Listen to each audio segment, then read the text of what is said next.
Voyons les mesures 11, 12, 13 et 14, mesures suivantes de notre programme. Mais avant cela, un mot. J'insiste pour que vous puissiez nous aider. Alors je sais que je ne suis pas le seul. Beaucoup de gens vous demandent de l'aide. Des médias alternatifs, des mouvements politiques, des opposants, des dissidents vous demandent un soutien. Mais j'en arrive à me dire qu'il faut oser vous soumettre un choix qui me paraît évident aujourd'hui. Faut-il soutenir des mouvements qui vous proposent une solution intermédiaire, moyenne, une semi-solution, ou faut-il soutenir le mouvement qui vous amène directement au but et sans faire d'histoire? Oui, il y a des gens qui soutiennent le Frexit. Oui, il y a des gens qui soutiennent une opposition. Oui, il y a des médias qui veulent vous informer. Mais est-ce que cela vous amène véritablement au but dont nous avons tous besoin, à savoir la libération véritable de la France, sa souveraineté, son indépendance, sa prospérité, sa justice, l'éducation nécessaire pour nos enfants, etc., etc. En sortant de l'Europe, avec le Frexit, est-ce que vous allez retrouver une situation sensée, intelligente, raisonnable? Non. Vous allez retomber sur la République française qui certes s'est engagée dans l'Europe cul par-dessus tête, mais qui était déjà intrinsèquement perverse. Le Frexit ne suffira pas à votre bonheur et au bonheur du peuple français. Ça ne suffira pas non plus à sa prospérité, à son intelligence. Ça ne suffira pas à amener les Français au niveau qu'ils méritent d'atteindre. Les Français ont quelque chose à apporter au monde et ce n'est pas dans le sein de la République française que ça marchera. Il faut donc ne pas se contenter d'un Frexit, mais aller bien au-delà et changer de système. C'est pourquoi je me permets et j'ose maintenant, abandonnant certains scrupules, de vous demander de soutenir notre mouvement, de soutenir le travail que nous faisons et qui propose, excusez-moi pour cette audace, la seule solution véritable. La seule solution véritable. Je soutiens, je suis d'accord avec tout ce que disent des tas de personnes qui vous réinforment, qui vous donnent des tas d'informations. Je suis d'accord à 100%, c'est formidable et il faut vous réinformer. Mais pour ce qui est de la solution, c'est nous qui l'avons. La solution, c'est sortir complètement du système dans lequel l'Occident est pris, est cerné, et renouveler complètement nos régimes. Il faut complètement renverser ce système. Les faux de A à Z. Soutenez-nous. Soutenez cette vidéo en mettant un like, évidemment, vous mettez un pouce, mais aussi en vous abonnant et en abonnant vos amis.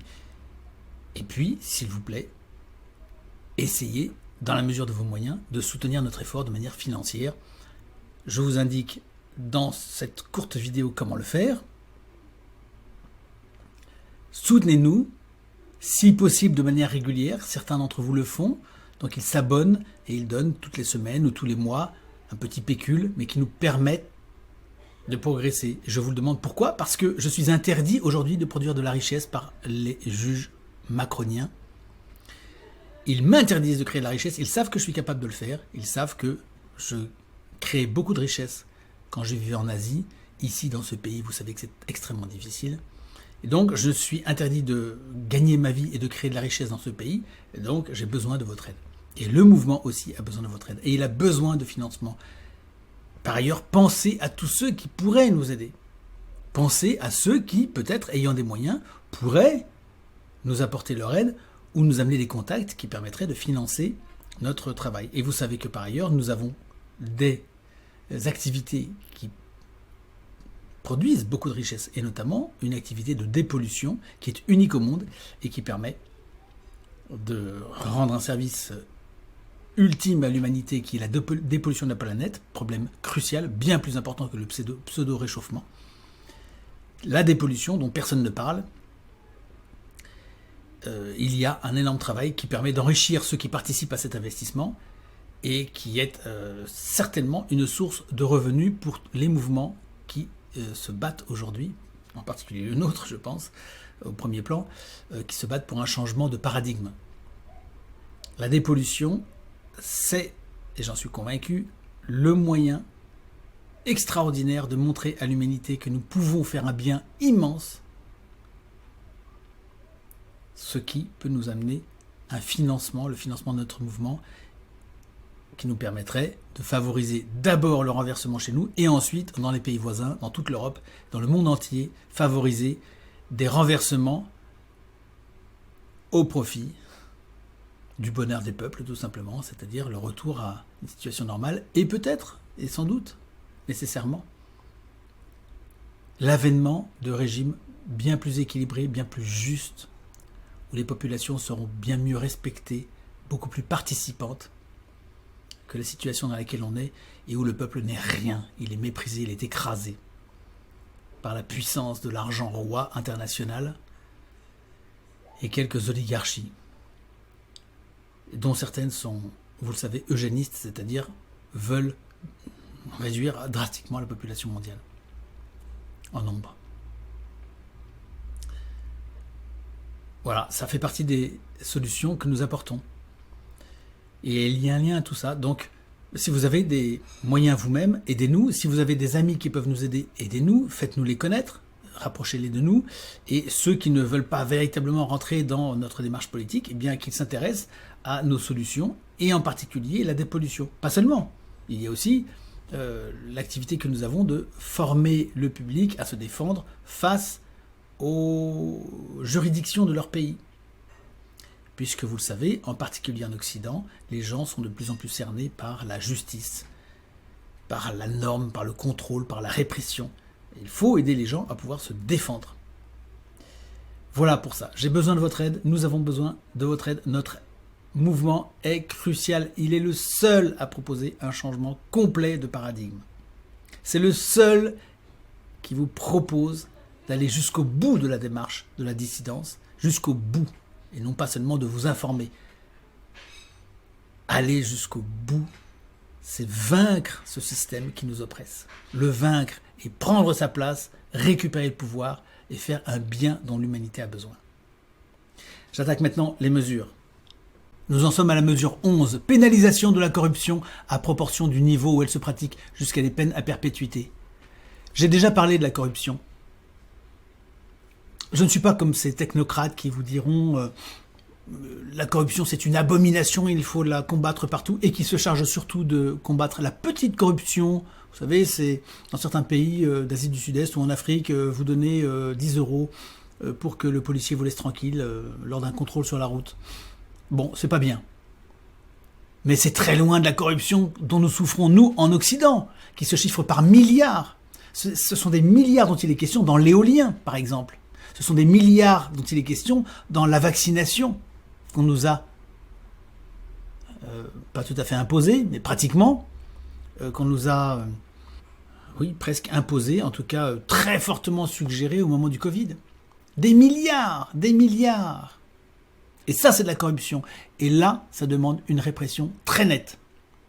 Il faut la pénaliser, cette corruption. Mais il y a bien d'autres domaines où il y a une corruption très active. Par exemple, lorsque la France rejoint des décisions européennes, alors que ce n'est pas du tout l'intérêt français. Il y a là un doute très fort, et il faut enquêter sur ces mesures qu'adoptent les dirigeants français contre l'intérêt du peuple français. Il y a corruption, en tout cas il y a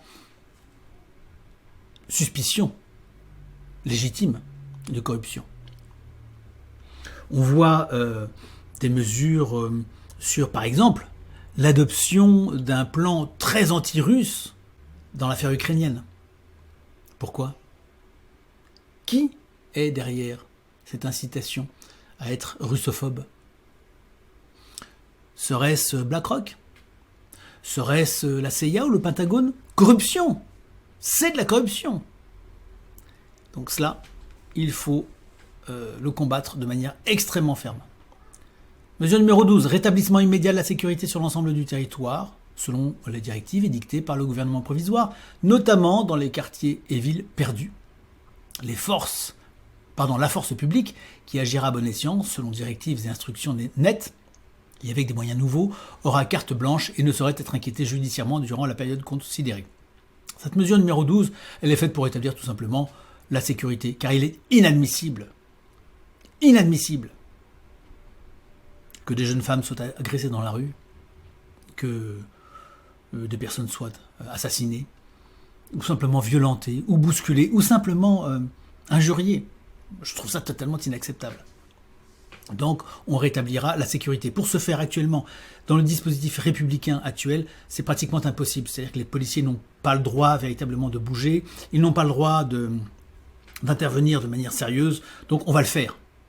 Et les forces de police et de gendarmerie auront pratiquement carte blanche et nettoieront les quartiers de manière raisonnable, raisonnée. Il y aura un ratissage, on va récupérer toutes les armes, on va récupérer la drogue, on va arrêter tous les trafiquants, on va faire du propre, de manière systématique. Tout va être nettoyé. Voilà. Et tous ces gens, je l'ai déjà dit, on l'a vu par ailleurs, qui sont des délinquants étrangers, ils seront expulsés. On trouvera de toute façon des solutions pour ceux qui refuseront de reconnaître qu'ils sont d'un pays étranger.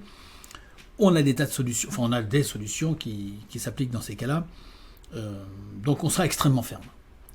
On va rétablir la sécurité et plus aucun crime ne restera impuni.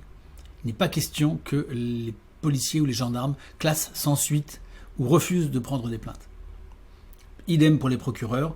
Du côté de la justice, il y aura du nettoyage, mais on en parle dans d'autres mesures. Donc la force publique agira à bon escient, évidemment. Il ne s'agira pas de taper dans le tas de manière indistincte, il ne s'agira pas de faire une chasse aux faciès ou de faire de la basse politique sur des critères qui ne respectent pas l'individu, l'être humain. Mais il est certain que le crime sera pourchassé dans les moindres recoins et sera stoppé net. Et croyez-moi, pas à la manière de la République. Il ne s'agira pas simplement d'envoyer des CRS pendant 15 jours dans un quartier. On va ratisser tous ces quartiers. S'il le faut, et moi je serai assez favorable, on rasera des bâtiments, des immeubles qui sont particulièrement laids, on supprimera des quartiers qui sont invivables, où les gens vivent mal et se portent vers la délinquance parce que leur cadre de vie est particulièrement moche, spécialement ces immeubles créés dans les années 60, 70, 80,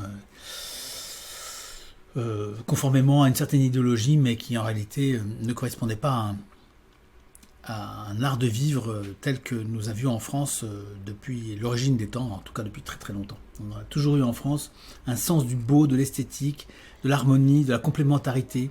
Il faut rétablir du commerce, de l'activité, de l'entreprise. Il faut que ça vive et non pas seulement des barres d'immeubles où les gens n'ont rien à faire et desquels, une fois qu'ils sont sortis, ils se retrouvent complètement paumés dans un monde qui n'est pas le leur. Il faut rétablir un tissu social, une activité et avoir une énorme fermeté vis-à-vis de la moindre délinquance. Ne rien laisser passer. Voilà, mesure 13. Baisse immédiate de l'impôt sur le revenu des particuliers, baisse drastique de l'impôt sur les sociétés dont plus de la moitié du capital est détenu par de vrais Français. Ça me paraît évident. Il faut baisser l'impôt sur le revenu des particuliers, c'est-à-dire qu'il faut le diminuer dans des proportions extraordinaires. Je pense qu'il ne suffira pas de le baisser de moitié, il faut davantage. Donc je crois que si l'on le baisse d'au moins 500%, je pense qu'on arrivera à peu près à des niveaux satisfaisants. Et puis, donc il faut supprimer de l'impôt. Pas simplement supprimer les taux, mais supprimer l'impôt lui-même. Donc ça, on l'a déjà dit. Et puis, sur les sociétés, eh bien, dans la mesure où il s'agit de sociétés qui sont des sociétés nationales, donc le capital est détenu par de vrais Français. Qu'est-ce que c'est qu'un vrai Français? C'est un Français qui est français, né en France. Je pense que c'est le minimum. Éventuellement, il faudra voir si un vrai Français est quelqu'un qui est aussi quelqu'un dont les parents ont été français, voire les grands-parents ont été français, pour éviter les gens qui débarquent, qui prennent les papiers, qui créent des sociétés fictives et bénéficient de la situation. Donc il faudra être assez vigilant sur les intérêts des nationaux, donc les sociétés françaises, et non pas les grosses multinationales étrangères. Les sociétés nationales bénéficieront de baisses drastiques de l'impôt. Quant aux autres grosses sociétés internationales qui font des milliards à l'étranger, elles resteront sur la fiscalité actuelle. Voilà. Non pas que je veuille dissuader les très grosses multinationales de travailler, mais je pense qu'il faut qu'il y ait un équilibre normal entre ce que les gens créent comme richesse et leur participation à l'effort national. Donc il est normal qu'une société comme Google, qui est en France par exemple, paye de l'impôt, ce qui n'est pas véritablement le cas, en tout cas pas suffisamment. En France, il faut qu'il y ait, puisqu'il y a une activité en France, il faut que Google, y compris Google États-Unis, même si le siège est aux États-Unis, ils doivent payer de l'impôt ici, de manière naturelle, enfin correspondante à leur activité. Beaucoup se cachent derrière le fait qu'elles sont étrangères, donc elles n'auraient pas à payer d'activité en France. Si il y a une activité de Google en France, cette société doit payer pour son activité en France. De même Facebook et bien d'autres. Et pas seulement des GAFAM, mais aussi des sociétés comme Coca-Cola ou autres. Bon, les grosses multinationales, elles doivent payer de l'impôt en France, ce qui est normal. Mais les sociétés nationales, il faut les favoriser, et donc nous baisserons l'impôt pour les sociétés nationales. Oui, il y aura une distinction. Oui, il y a une distinction. Les sociétés nationales françaises seront privilégiées par rapport aux autres. C'est clair et net. Je ferai le distinguo. Il n'y aura pas d'égalité de traitement. Voilà. 14. Création de taxation sur les superprofits, la spéculation, les collections d'œuvres d'art, les activités polluantes, dont éolien et automobile électrique. Mais oui, il faut revenir au bon sens. Le superprofit, la spéculation pure, il faut la taxer. Il faut les taxer, les superprofits. Évidemment, les gens font de l'argent facilement en spéculant. Il n'y a pas de création de richesse, ce n'est que de la spéculation. Donc on taxe. C'est évident. Les collections d'œuvres d'art, vous savez que M. Fabius, la famille Fabius, possédant beaucoup d'œuvres d'art, s'est arrangé pour échapper à l'impôt. Eh bien, on va taxer. On va taxer naturellement, sans excès. Mais à partir du moment où vous possédez un Renoir, un Rembrandt ou que sais-je, bon, vous êtes plutôt dans la catégorie des gens qui ont une fortune au-dessus de la moyenne. Il est normal que vous participiez à proportion à l'effort national. Et il n'est pas normal que vous soyez défiscalisé, c'est évident. Enfin, c'est quand même extraordinaire que les gens qui ne possèdent pratiquement rien payent plein pot et que les gens qui possèdent des collections de tableaux importantes ne payent rien. C'est totalement anormal, ça saute aux yeux. Enfin, je ne vois pas en quoi cette mesure serait aberrante. Donc, évidemment que les marchands d'art paieront de l'impôt tout à fait normalement. Et si ça ne leur convient pas, eh bien, ils iront vivre ailleurs.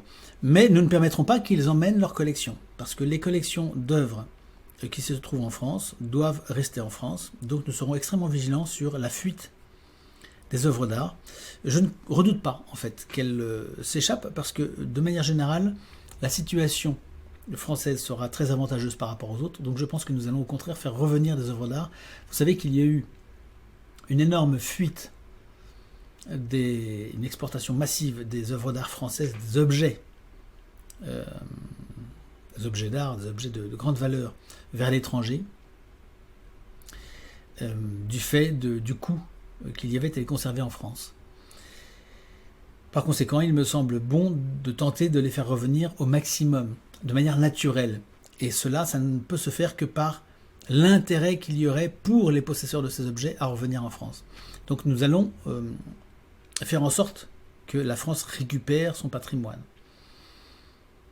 Ce n'est pas suffisant de récupérer du patrimoine, il faut aussi en créer et avoir une création véritablement intéressante. Et donc il faut recréer, je l'ai déjà dit, du savoir-faire. Et en France, nous sommes particulièrement forts pour ce qui est de créer de très belles choses. Nous avons des métiers d'art qui sont particulièrement brillants. Mais cela compte quand même, récupérer des choses qui ont beaucoup de valeur. Ce qui n'empêche pas pourtant de taxer normalement les propriétaires d'œuvres d'art. C'est compatible. On peut à la fois faire revenir des œuvres d'art en France et taxer les propriétaires. dans une mesure raisonnable. Pour l'instant, il n'y a pratiquement rien. Et c'est anormal. Donc vous avez des gens comme Fabius qui possèdent des fortunes en œuvres d'art et qui ne payent rien. Ça n'est pas normal. Ça n'est pas normal. Ça avantage les fortunes apatrides. Il faut changer cela et qu'il y ait une participation tout à fait normale, mais sans décourager la possession d'œuvres d'art en France, parce que je pense que c'est quelque chose qu'il faut soutenir. Les Français ont été des très grands producteurs d'œuvres d'art. Voilà, on se retrouve pour la suite des mesures dans une prochaine vidéo. Soutenez-nous, soutenez cette vidéo, abonnez-vous, faites abonner vos amis et apportez-nous de l'aide directement et par les contacts que vous avez. À bientôt.